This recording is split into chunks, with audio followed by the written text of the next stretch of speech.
Hello, everyone, and welcome back to Contractor Evolution. This is Benji. Our guest on the show today is my friend Luke Hansen. He's the founder and CEO of Company Cam, the industry-leading job site photo tool that allows you to manage work from anywhere. It's a great platform. I love it. Today's episode is essentially a tech CEO's 4 big business lessons for contractors. We talk about brand building, strategy, social media, and a bunch more. Without further ado, let's dive in with Luke Hansen. You're watching Contractor Evolution, where we unpack the systems, tactics, and skills you need to take your fast-growing contracting business to the next level. You're here to learn what it takes to scale up, work less, and increase profitability. You've come to the right place. Stay tuned to learn what separates the new breed of contractor from the old school, and welcome to your ultimate guide on the business of contracting. Luke Hansen, my favorite tech founder and CEO in all of the blue collar space, maybe the world. How are you, dude? It's been a minute. Am I just edging out Zuckerberg? Just narrow barely. Margin. You just got it. You just beat him. Yeah. Well, I don't want to he's like 5'8". I think I could. I don't know. He'd probably kill me in an MMA fight. He's been training. That's what I've heard. I'm good. Hey, I'm good. We've been working on some like company strategy, some the Nebraska basketball team where I live made it to the NCAA tournament. Go Huskers. Which never happens. Yeah. Yes. So we're playing tomorrow. Life is a lot good. of good stuff going on. Dude, I haven't seen you in a minute, and we're not obviously you could talk about this for hours, but just give me a quick update on you, Company Cam, the strategy, the team, any big wins, any big fails. Like, wow. How's it been over there? Lightning round. How's it been over there at headquarters? Yeah. It's good.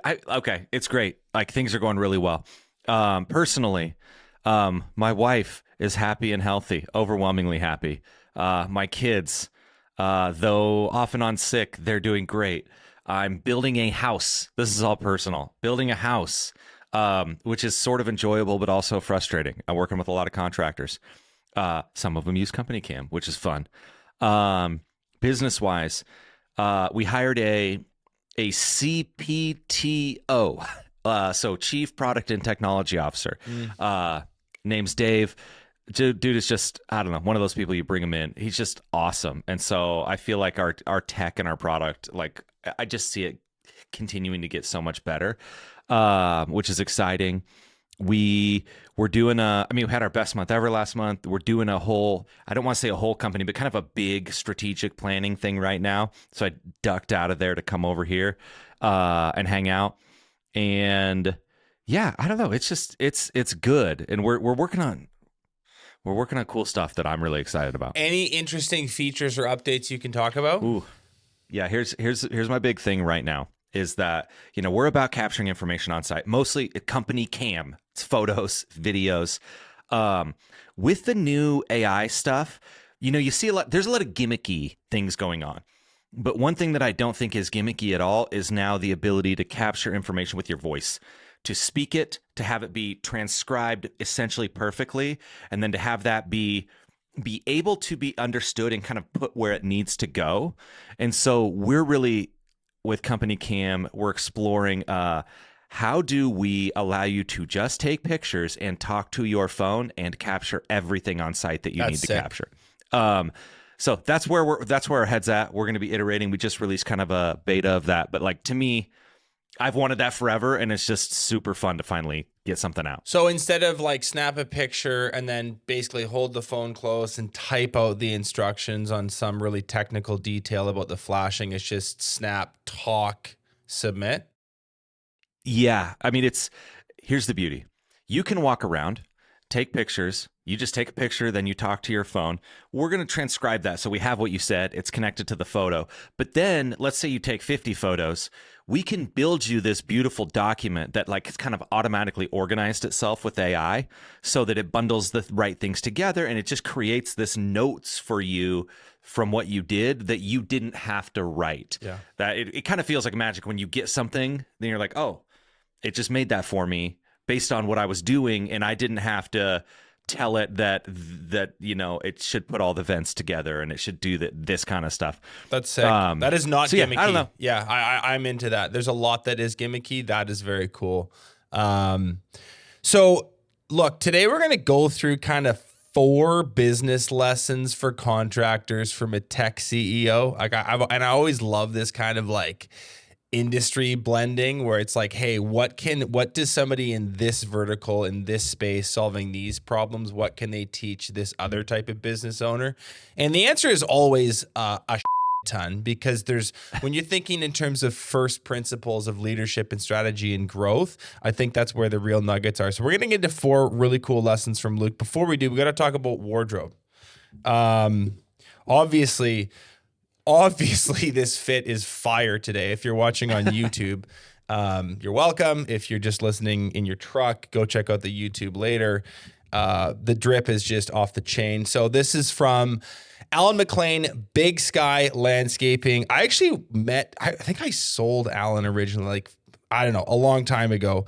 Met him at a landscaping conference in Montana. So here are the notes from Alan. I was texting with him just this morning.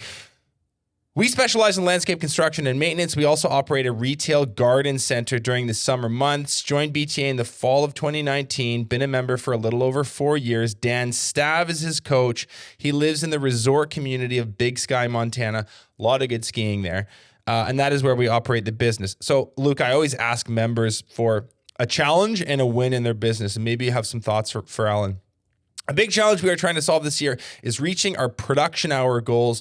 Our plan is to track and review production hours weekly per division. If we can't stay on track with production, we won't hit our revenue goals. A big win so far this year is setting individual quarterly goals for managers. We then created weekly checklists for each manager that move progress towards those goals. Progress on the checklist is reviewed in a weekly group meeting. It is proving to keep everyone on track towards success without daily oversight. That's a big win. Any thoughts, any advice for Alan? Ooh, advice. I mean, that just sounds ahead of the game. Like you've got goals, you've got checklists, you're tracking them. Not only that, but he broke down their revenue goal to understand what that meant for production. I mean, no, when you were walking through that, I was like, oh, maybe there's a smooth piece of advice I could give. And I thought, no. It sounds like he's got it in hand. He should be advising you and me. He's got execution is the hard part. He's got a really, really cool little lifestyle business there. He's done an amazing job.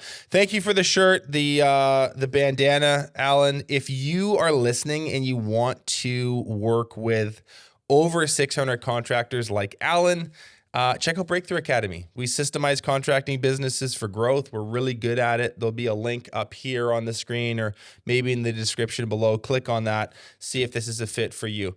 Okay, speaking of sick outfits, this is a perfect segue. The first thing that you wanted to talk about, I'm just going to read it for you. You're saying invest in your brand. So let's start there. Yes, that's something, you're running some sort of contracting business. There's a lot of work to do. There's a lot of people to manage. There's a lot of things going on, but one of the hard parts is how are you recognized? Like when people just see you, when they see your company, what do they think? And it's because something like your brand, and when I say brand, I don't mean just that you have a hat, or in your case, I love that they have bandanas actually. Like having some sort of unique kind of item is automatically good. Human beings remember things that stand out, that are different, that are sometimes even a little weird. The entire reason I ended up with this ridiculous mustache is that I was working on Company Cam. This was early on. Went to a trade show, meeting a bunch of contractors. And, afterwards, I'm following up, trying to do my best, calling them up. And many of them said, oh, you were the guy with the mustache. Because I didn't have a mustache, maybe but a couple months before that.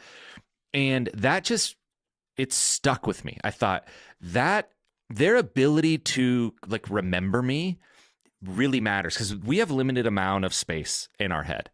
And just being, I say this around here all the time, but oftentimes being different and being memorable is better than being better in the same way that other people are already doing things. Mm-hmm. You could be 10% better than the next person, but if no one knows you, remembers you, and when they need landscaping, Big Sky doesn't come to mind, and they just type it into Google, and you may not be paying for AdWords that week, or, your brand is this long-term asset of your business that it takes a while, let's say, to grow, to kind of get established there, but then it pays back over time. And so it again, I'm talking really fast. It definitely is this sort of visual people see that does matter when they see your truck or your van or your building or you or your logo. That does matter, or your website, these things that you make. But it's also what they remember about the process, what they remember about what you said. Like, I don't know if you have Chick-fil-A in Canada yet, but I visit when I'm down there. I'm a frequent flyer when I'm down there. Yeah.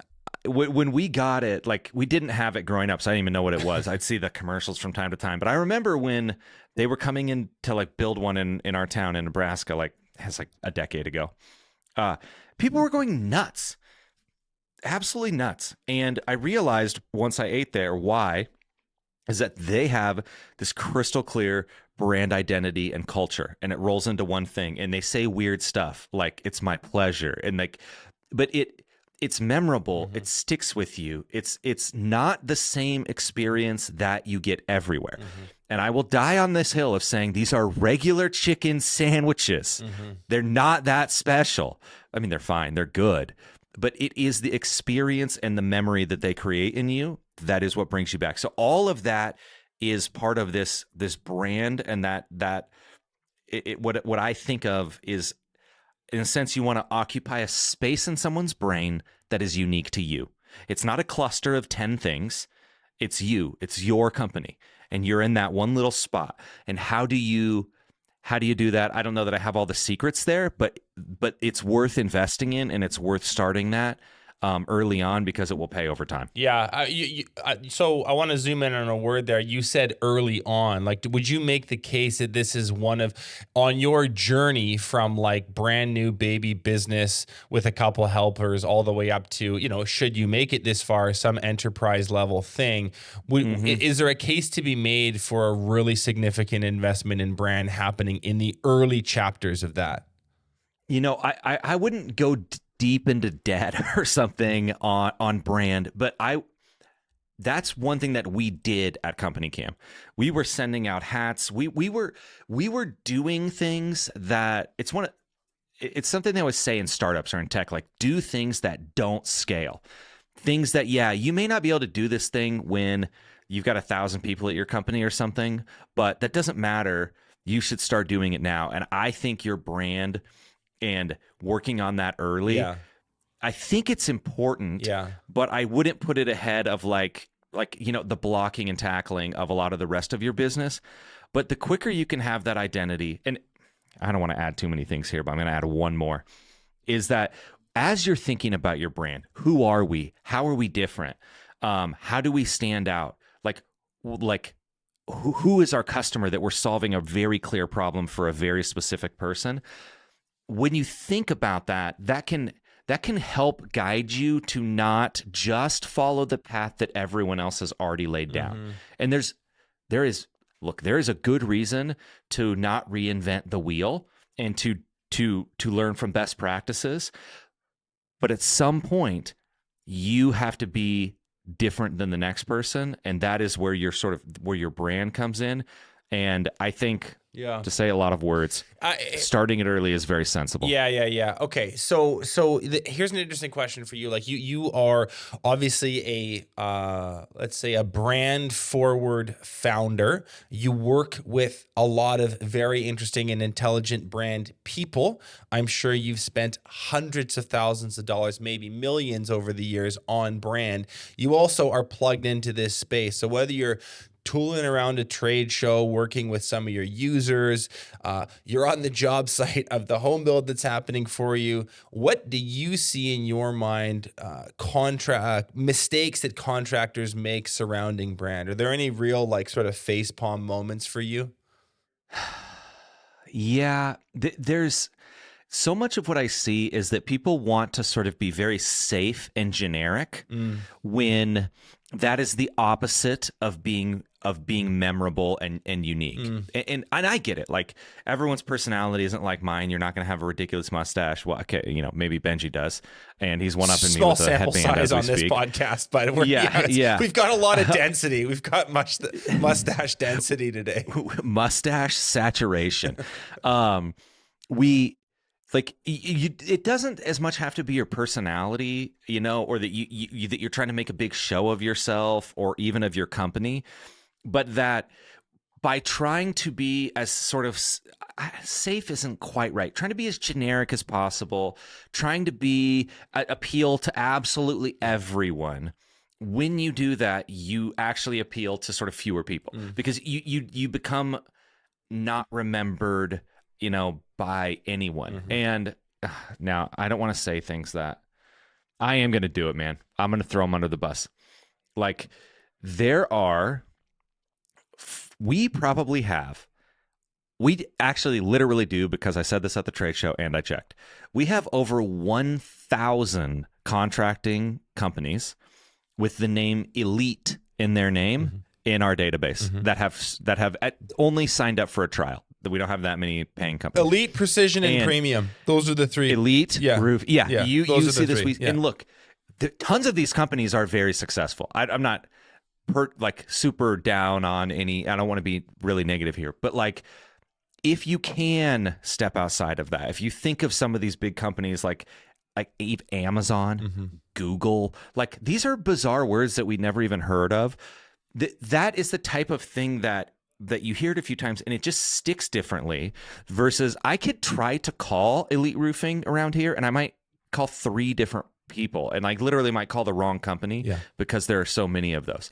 And so again, we love Elite Roofing. We got tons of Elite Roofing customers. I'm literally attacking our most popular customer. Not doing that. I'm just saying, when you're early on and you're thinking about this, thinking about being memorable more than trying to say a whole bunch about your business, like we're elite or we're the best, is that you're better off being memorable than you are trying to make some statement about your business when it comes to your name and your identity. There's a really great book for, if people want to read deeper on this, you go check out a book called Get Different by Mike Michalowicz. And then the other guy in this space that I just think is really interesting is Dan Antonelli with Kick Charge Creative. He's got a really interesting agency. He's written the book basically on branding for home service companies. The other book. Two really interesting. So one's called Get Branded, Not Blanded, and then Get Different. 2 good books for you guys. Okay, let's move on to the next lesson, Luke. Yes. I've got here, document the process for the world. Now, the alternate title of this was document the process on social media. Every one of your customers, everyone that you could build the biggest business you could imagine, only selling to people who are on apps, who are looking at Instagram, Facebook, TikTok, Twitter, you name it. I will die on this hill. Your customers are there. And we put a lot of pressure on ourselves sometimes to try to make the best thing, the prettiest thing. We want our product to be like, I'm going to keep running with the big sky. You want to do beautiful landscaping and you want to only show off this sort of beautiful end result. But when people are hiring a contractor, a landscaper, often they want to work with a person. They want to, the core thing they're looking for is, do I trust this person to get me what I want? That is, I think, at the center of this relationship. And you merely documenting some of what you're doing. It could be giving an estimate. It could be putting a plant in the ground. There's so much opportunity there. It doesn't have to be fancy. It doesn't have to be anything. It just has to be you, such that people can see you. Again, I'm using you interchangeably with potentially your employees, other people at your company, that you are putting this sort of human face, this real person connected to this brand identity that we were just talking about, this, brand that you're creating. And not only that, you can show them things that they haven't seen or don't know without trying to put yourself out as being the world expert, that you know everything. It rubs me wrong when people act like that. Like, I never want to do that because, My family owns a roofing business. I've done a lot of roofing, but I am absolutely not the expert on how to run your roofing business. I know some things, but I don't know everything. Mm-hmm. But if you see me on your phone someday and I'm in a sense teaching you something, showing you how something works, talking about the process a little bit, teaching you something, it doesn't have to be fancy. You will trust me more come the time that that you need that service. I want to make I'm going to jump in just here. A fact. Okay, so look, mentioned something earlier about gimmicky AI stuff. I am very because I work in the marketing and brand space, and I'm by no means an expert, but I do stay somewhat plugged into this, and I think the current zeitgeist on a lot of brand building is that.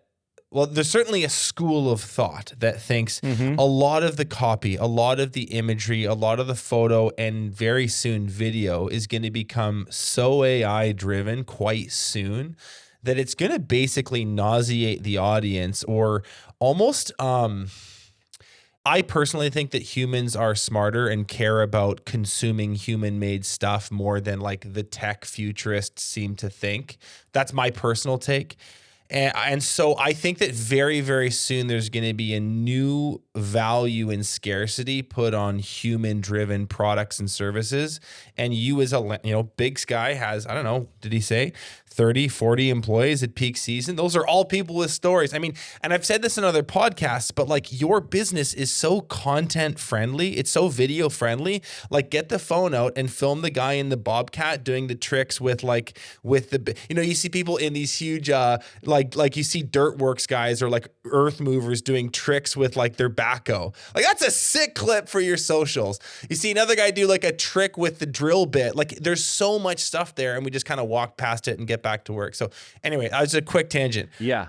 I want to lower the threshold because I like that. Look, I've seen these guys and thought, man, that guy's a legend driving a Bobcat or when they managed to get it in the truck, but I to me, that sets too high of like we have this bar in our mind of like going viral or it's got to be something, we don't want to embarrass us. And what I want to essentially say is that merely showing something that you're doing, that your crew is doing, that what's happening and explaining it a little bit. This is what we're doing. This is why we do it this way. And this is why this matters. It doesn't have to be complicated at all. And when I am a person who is interested in that type of thing, maybe I Googled it, maybe all the ways, that is the type of stuff that I find myself consuming.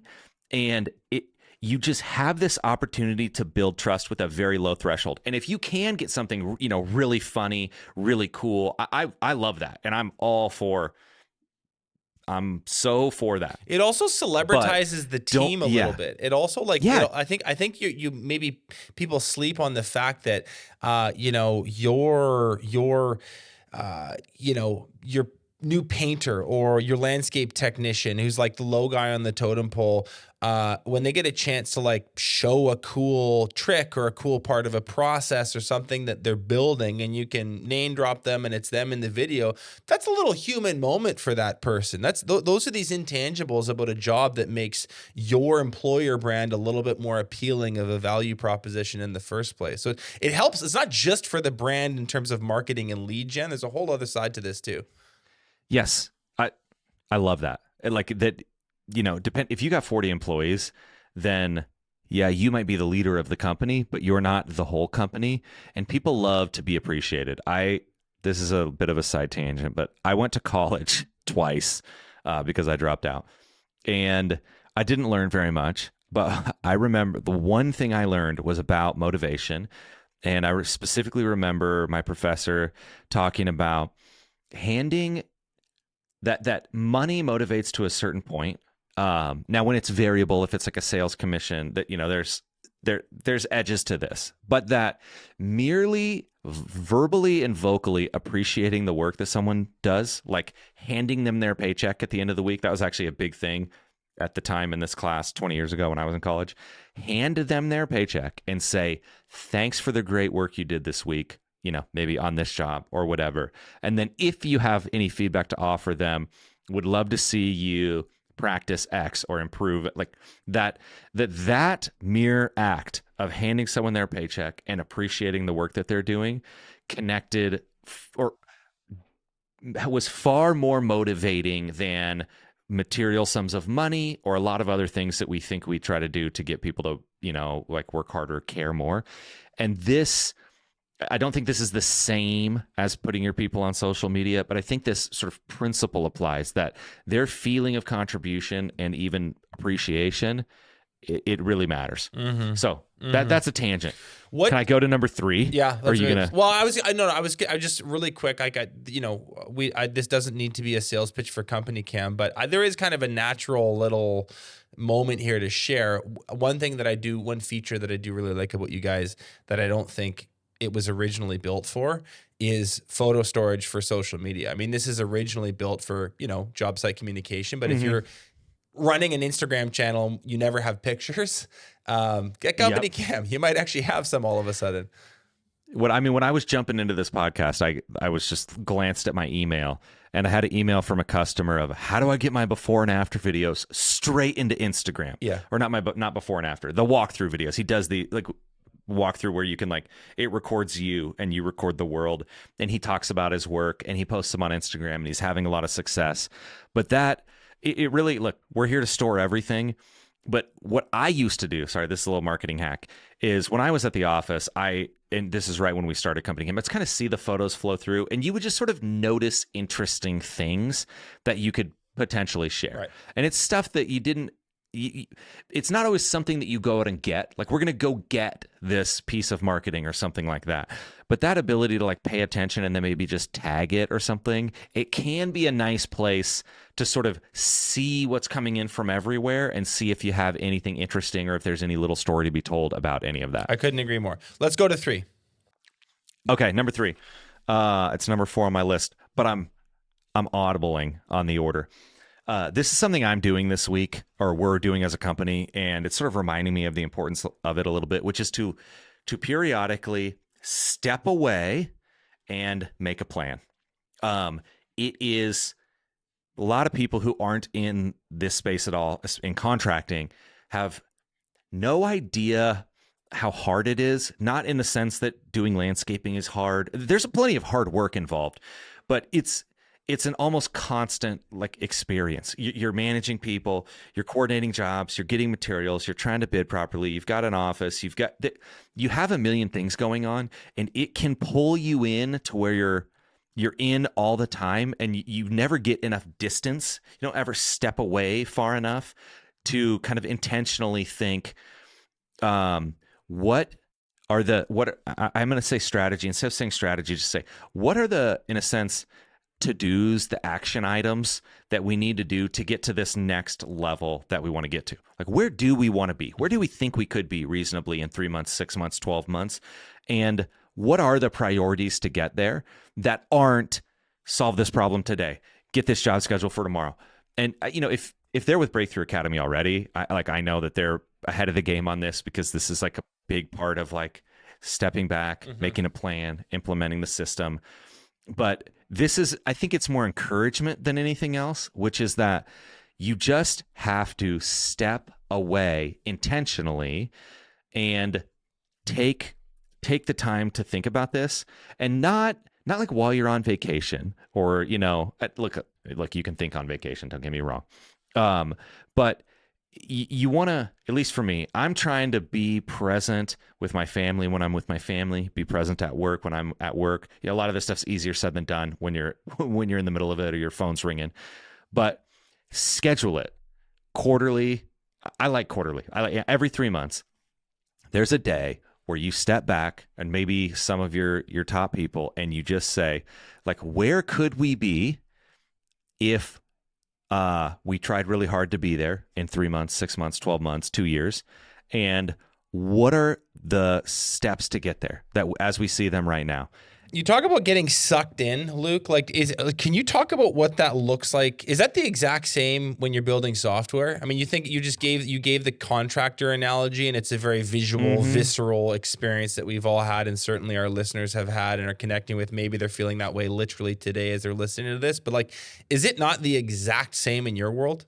It can be. And now, like, look, I've done a lot of this, and so I've been able to mostly work when I'm working and not work when I'm not working for the most part. But yes, it's like you can get so, and I did for a long time. You get so locked in on the sort of just the next little thing that needs to happen versus the higher order plan that's going to take you to that next spot. And then you get like, I think of it like the momentum of history. Like, it's just very easy to carry on the way things are unless they get painful enough that you need to change them. And that's always going to happen in some areas. But if you can say, hey, we have things that are the way they are right now, what can we, in a sense, reasonably imagine they could be like, such that we could try to figure out if we could get there?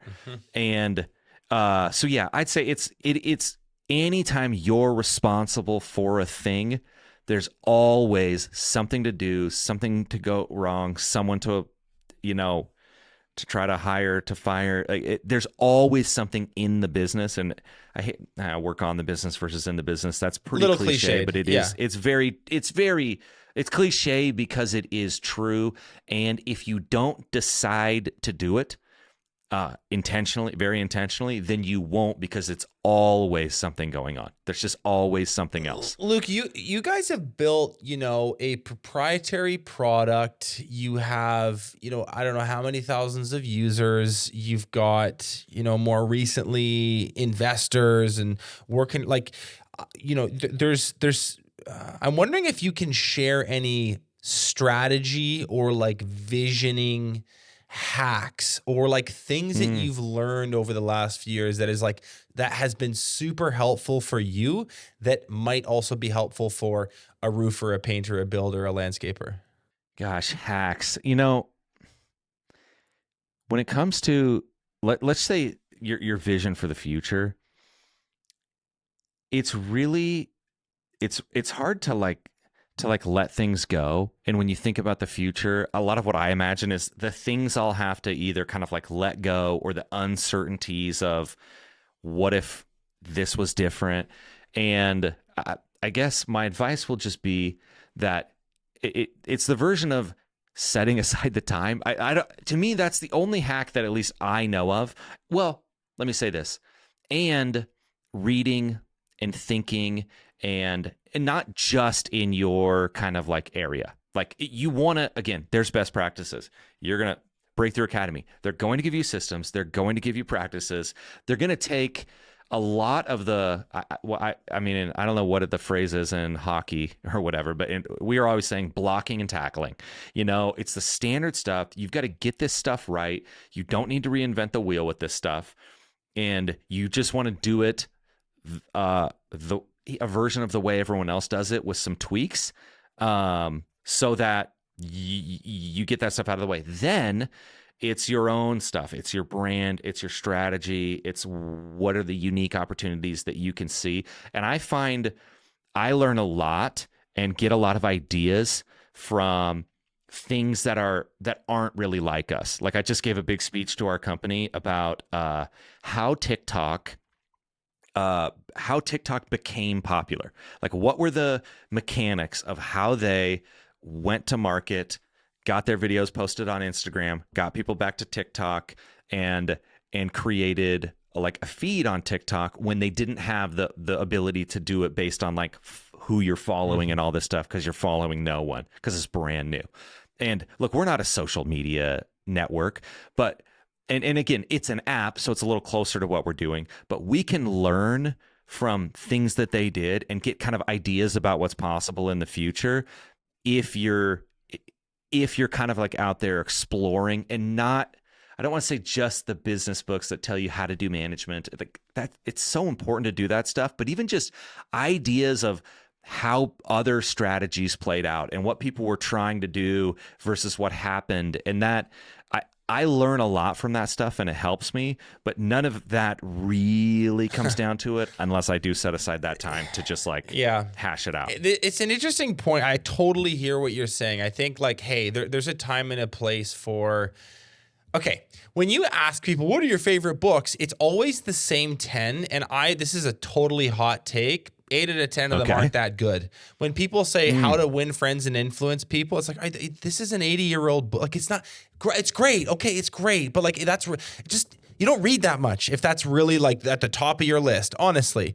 And so once you've read through kind of your stock run-of-the-mill top 10 management, leadership, business, whatever books, you are essentially on a rerun cycle, and every new year there's a new author who's trying to sell a coaching program or a mastermind or whatever, so they take their take on it with a new cover and they brand it well and they do the podcast tour and they sell their book that's saying the exact same thing that the one 5 years ago was saying, which is saying the exact same thing.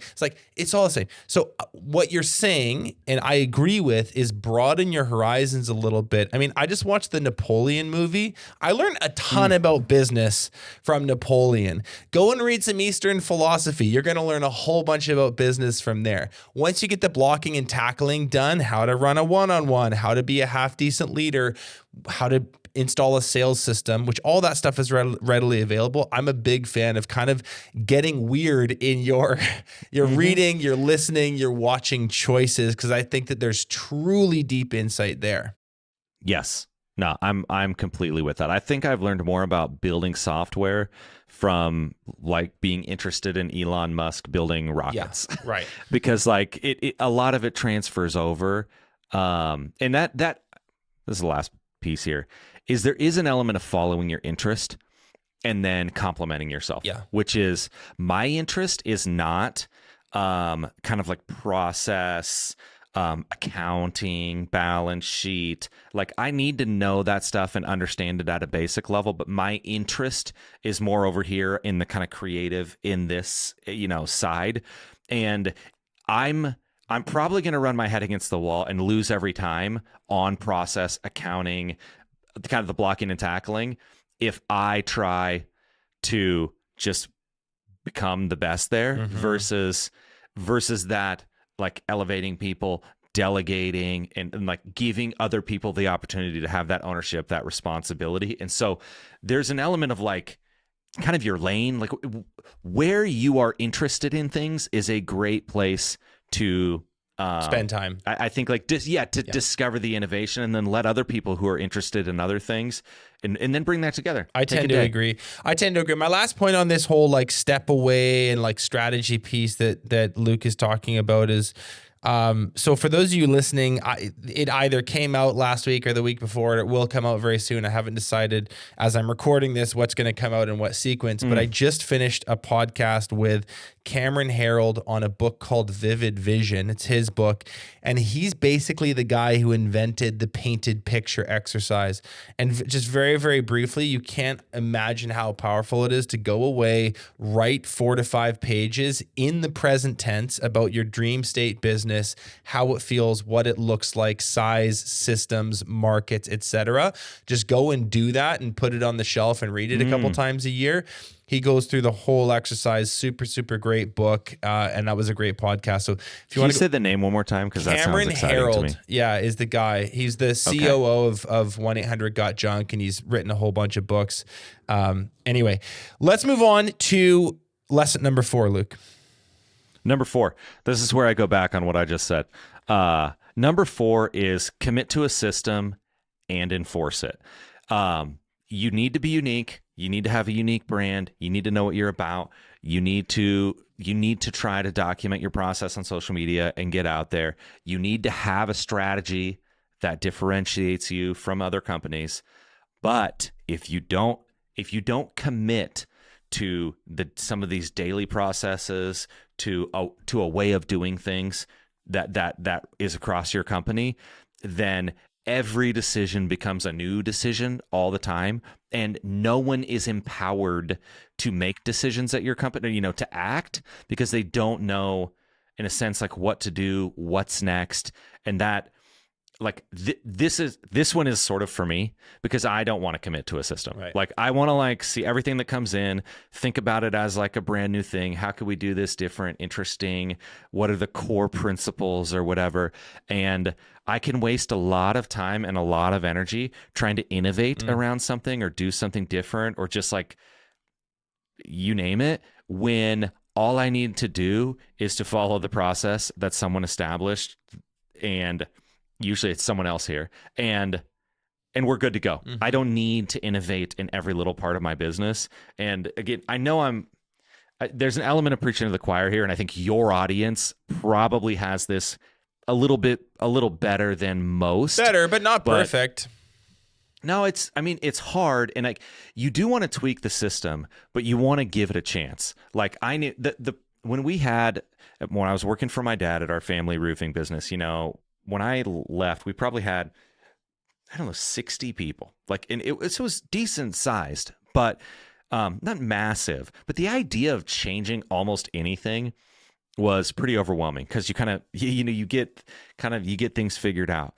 But since I left and got my stupid ideas out of there, and my brother, who's much more around like build process, like kind of this mentality, like, they've doubled, maybe tripled in size since then.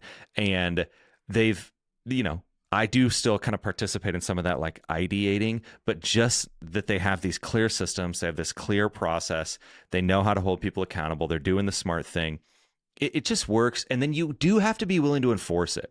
Like, if you don't make it so, and you let people kind of keep running in these ad hoc ways that they want to do things because they've been doing them that way for a while, the thing it just won't work for you. And most people have probably seen that, where you've got a stubborn employee or just that thing. And I think my advice there is, like, you just have to get with the program, or you're not, this isn't the right place for you to work.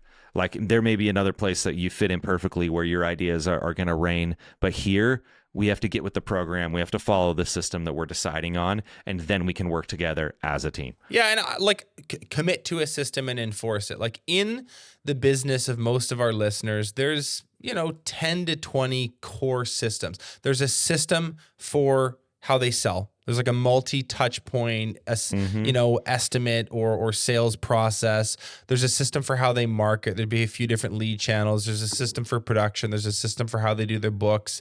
The system for how they hire and get the best talent. Yada yada yada. And becoming somewhat boring and somewhat militant and somewhat factory-like with those processes, which takes time and takes reps, because you need to learn what the best practice is in the first place before you cement it in. I get all that, but there is a real comfort and safety, and I think scalability that comes from a very boring business where they just follow the steps. And this doesn't need to be a friggin' art project every day where we're, like you say, innovating, inspiring, revolutionizing. Like, we kind of, get ahead of ourselves a little bit, I think, in this modern thoughtosphere that we all live in. There's a term that I learned, in the last 2 years, and I'm sure, people smarter than me have been aware of this for a lot longer, but I'll just share it here. It's the idea of change fatigue. And change fatigue is like basically a way to describe the feeling that a company has, 18 months or 2 years or 5 years into a journey with an entrepreneur, when they're constantly doing these kind of course corrections and changes. Actually, we do this product. Actually, we're going to market this way. Actually, we're doing a rebrand. Actually, it's like, I think entrepreneurs forget how predictable and methodical most employees prefer their work life to be. Yes. So I hired this fellow named Hank. He's significantly older than me, and he has a lot of wisdom. We got a lot of young, smart people here at Company Cam. Right. We don't have a lot of like wise people, and it really does pay to have some very wise people around. And he says this all the time, that like, we have to make the world simple for our people. Like we need to keep it not keep it simple like they can't understand it, but like make it simple. Like like take away the number of things they have to think about and worry about. And that's what systems and processes do. They make things simple for you so that, yeah, you learn them, but then you follow them, and then you have that space outside of the system or process where you can actually devote your mental energy and, you know, your physical energy. But like, how do you keep the world simple for your people? And this key way is have a process and enforce it. I love Commit it. to a process. Yeah. Butcher in my own rule. Listen, man, everything sounds easy on a podcast. Yeah. That's what they're for. That's easy. I mean, I don't know. I'll just share one last thought on this. Like this is, I don't know, our 170th episode, and this podcast, we committed to a process very early, and we stuck to it, right? We have 6 shoots a year that are a week long. We do 2 a days. I record this with Luke. When we hit end on this, I go and write an intro. We record the intro. I stitch it to the beginning. I always prep with a little roadmap. They release every Wednesday at a certain time. Most of those are automated. Like I could go through I'll bore you guys, but like this thing that we do, there is a system that we committed to very, very, very early on. We haven't actually changed that much. You learn a little tips and tricks. You get better at a few things, but by and large, this has been the exact same recipe for 3 years.